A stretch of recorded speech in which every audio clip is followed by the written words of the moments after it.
Elião tinha uma laje, lá que é lendária, né? Que muitos artistas passaram por lá. Aquela laje do Elião, que ele era o presidente. O vulgo de presidente era dele. O Elião é ali de Osasco, né? Ele é de Pirituba. Pirituba é assim. É perto, é perto. Ó, a era de ouro, hein? Se liga. Então o que acontece? Ele tinha uma laje lá onde todos os melhores compositores, os rappers da nova geração, da época, sempre teve a nova geração, né? O Racionais eterno, sempre foi o Racionais, sempre teve lá. E sempre tinha uma nova geração, pós-Racionais. Sempre reunia teve. lá. O Racionais, eu ia lá como visitante. Os caras faziam lá ensaios lá. Aí ele colocava um espelho, os caras aí forjavam o microfone. Ele que dava a direção. Como é que era. E ele poliu o Sabotagem. Ele falou: neguinho, não adianta você querer imitar o Racionais. Essa ideia ele trocava, você tem que ser você. Se ele vê outro de basta, os caras, tem clã. O Brau é o Brau, fulano é fulano, você tem que ser você. Que o Sabota falava o quê? Que ele queria um som estilo Zona Sul, porque ele era da Zona Sul. Falou: não, mas você não é o Brau, tio, você tem que ser você. Você não adianta você querer ser os caras, outros caras, tem que ser. Aí o Elião fez um. Ele entendeu o estilo artístico do Sabota. Falou: mano, você é isso aqui, mano. Vai aqui. E o Sabota já tinha o instinto, né?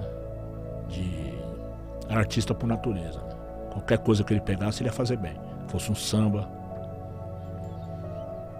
Ele transfere essa... Fosse um rock, acho que ele faria. Ele ia dar um jeito, mano. Atuando. Atuou. Aquela atuação na época falaram muito, e a atuação é curta, né? É uma passagem assim meteórica no filme, deixou saudade pra caralho. Você vê que a época era tão restrita que 15 segundos, 20 segundos marcou muito pra nós. Da aparição dele. Hoje em dia tem vários rappers que são atores. Faz novelas e tal, né? Você vê que evoluiu. Era um ato heróico que hoje parece tão simples, mano. Você não acha que esse pode ser o próximo passo pro Brau sair da zona de conforto? De novo? Qual passo? Atuar. Eu acho que eu não sirvo pra isso, não. Mas ao mesmo tempo eu já faço isso cantando. O que você acha do... Eu acho que o Brasil deveria ter mais isso, mano. Que lá na gringa os rappers, mano, eles são... Os caras tão muito avançados. Eles são ator, são cantor, são isso, tem aquilo, tem um... Tem o cara que tem a vodka. É, tem vodka. Os caras, eles lançam as coisas e a galera abraça. Aqui no Brasil ainda é um pouco diferente. É isso que você falou. Quando algum rapper aparece num filme ou numa novela, a gente fica... Mano, isso lá fora já é normal, que isso é da hora. Tem grandes rappers que são... Mano, estão fazendo uns filmes do caralho. Sim. E aqui eu acho que falta isso, cara. Seria muito louco ver os rappers fazendo filme, cara. Aqui no Brasil falta até o cinema que retrate isso sem ser... qualquer palavra que se usa quando a coisa já é... Ultrapassada? É ultrapassado. Obsoleta, ou até uma coisa... Por exemplo, pega um cara... Caramba, não quero ficar delongando muitas ideias. Você já pega uma ideia que já foi falada há 20 anos, que está sendo falado, que já virou uma outra ideia, que já sendo contestado, que já veio o contraponto, e você acha que aquela primeira ideia é a única que tem. Não pode. Tá. Porque Entendi. ela está aí para ser contestada. Verdade absoluta. E ela assim. até pode não ser certa mais daqui 20 anos. Não pode, ela pode até não ser mais útil daqui 20 anos. Se não é útil, não é mais nada. Por que eu tô falando isso? Qual que era a sua ideia? A primeira que você falou? De você atuar. Se você... Nossa, eu falei um bagulho nada a ver. Não, eu tinha falado outra coisa. O que você falou? Eu engoli. Ele falou sobre a galera Aqui no enxergar Brasil, como normal isso. E não tipo, uau. Tipo assim, Eu queria se ver mais... acontecer mais pra galera normalizar. Tipo assim, ó o Brau fazendo novela. Não, apaga o que eu falei então, não tem nada a ver. Então se liga. Se liga. Edita. Assim, tinha uma coisa, a gente vai voltar numa ideia que é o seguinte, tinha uma carga em cima dessa rapaziada da minha geração, onde era quase tudo era proibido, tá? Qualquer flerte com o sucesso era considerado questão de caráter. Então, eu acredito que isso também foi nocivo para uma geração grande. Eu acabei de falar isso domingo, foi um pensamento que eu tive, de quanta liberdade foi polida essa época. em prol de uma atitude política, de uma prioridade política. Todo aquele movimento foi usado para estabelecer uma nova ordem no Brasil, de pensamento e de filosofia, que é o quê? Que é o esquerdismo.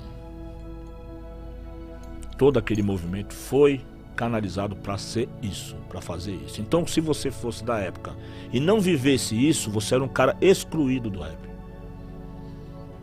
Como muitos foram. Cara que não tinha lado político definido e as pessoas simplesmente paravam de dar importância pro cara. Não precisava ele errar, sabe? Natural. Mas não era uma coisa orquestrada. Era a época.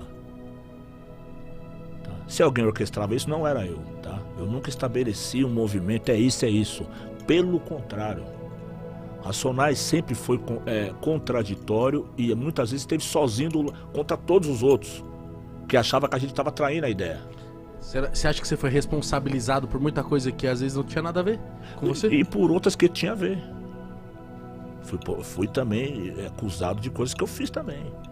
Teve um encontro de rap que eu fui uma vez, que o cara virou pra mim e falou assim: muitos aí, certo? O cara falou assim, e era pra mim, certo? O cara falou assim: Era direto. porque tem cara que ajudou o funk a entrar em São Paulo. Reunião de cara de rap. Na época. Eu falei, bom, fui eu, né? Porque eu era amigo do Catra. Primeiro CD do Catra, eu tô na contracapa com ele. Nossa.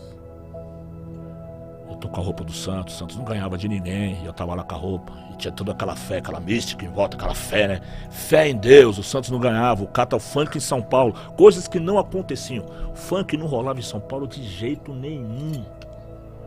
Mesma coisa ele falar que todo mundo vai virar flamenguista. Não vai. Tipo assim, aí de uma hora pra outra todo mundo é flamenguista. O funk dominou São Paulo. Eu lembro quando chegou, eu fiz parte, eu ajudei. Porque nessa coisa de uma arte cercear a outra, isso aí não pode. O rap é a música da liberdade. Até porque é o mesmo público, né? São as mesmas pessoas. E veja bem, porque é o mesmo público e foi o público que em determinado momento virou as costas pro rap. Porque era uma música de protesto, de cunho político, cada vez mais os compositores escreviam e cobravam dos que não escreviam. Eu nunca vi isso. Como é que você é escritor e você cobra do outro escritor que não fala o que você está falando? Como assim, tio? E a originalidade fica onde? Tinha isso. Do cara que faz uma música, mas ele critica o que não faz. Como assim? Você quer que faz igual a sua? Chato, hein? Entendeu? Eu nunca fui desse lado. Entendeu? Tem que fazer isso. Não, aí, quando existia um movimento, em alguns momentos o movimento estava estabilizado e eu vinha com uma ideia totalmente no contraponto do que era. Tipo assim, suicida, atitudes suicidas, por exemplo. Sair de cena. Kamikaze. Racionais em 98 tava no auge, Sobrevivendo no Inferno. Casa lotada, foi para os Estados Unidos, Japão, Alemanha, tal. Não sei se foi o primeiro, mas fomos um dos primeiros a fazer esse rolê. E quando a gente voltou pro Brasil, quando chegou lá no ano de 99, eu notei que o rap ia mudar. Ia mudar. Não tinha mudado ainda. Eu vi o Racionais cantando, eu falei, tá ruim. Eu olhei a gente durante um show assim, observando, eu saí de lado, fiquei olhando, falei, tá ruim. Por que tava ruim? Porque tava tudo ruim, o entorno não tava bom, a gente não tava bem. Você tava cansado? Não tinha felicidade, não tinha espontaneidade mais de ninguém. Era uma coisa que precisava ser ultrapassado, ser revisto, para que uma nova geração pudesse ter liberdade de passar. Porque era um movimento emparedado, tipo, o jovem não tinha espaço se não fosse aquilo. Como é que para no auge? Então não tô falando também que eu sou o salvador de ninguém não, que eu fiz sozinho, não fiz nada sozinho, mas nessa época eu fiz. A gente pensava essas coisas, eu falava com os Racionais, falei, olha, a gente vai ter que sair de cena, tá ruim, o Brasil não é isso, os que tem que ouvir não tá ouvindo, eu percebi na época. Os que tem que ouvir não tá ouvindo, tá batendo e voltando. Muita violência. Já tem muito na televisão. Estão assustando as pessoas. E era um clima assim, mórbido. Às vezes colavam uns caras com as bíblias gigantes, assim, com as roupas meio de padre, meio de louco, assim, meio. Cara, que é esse cara?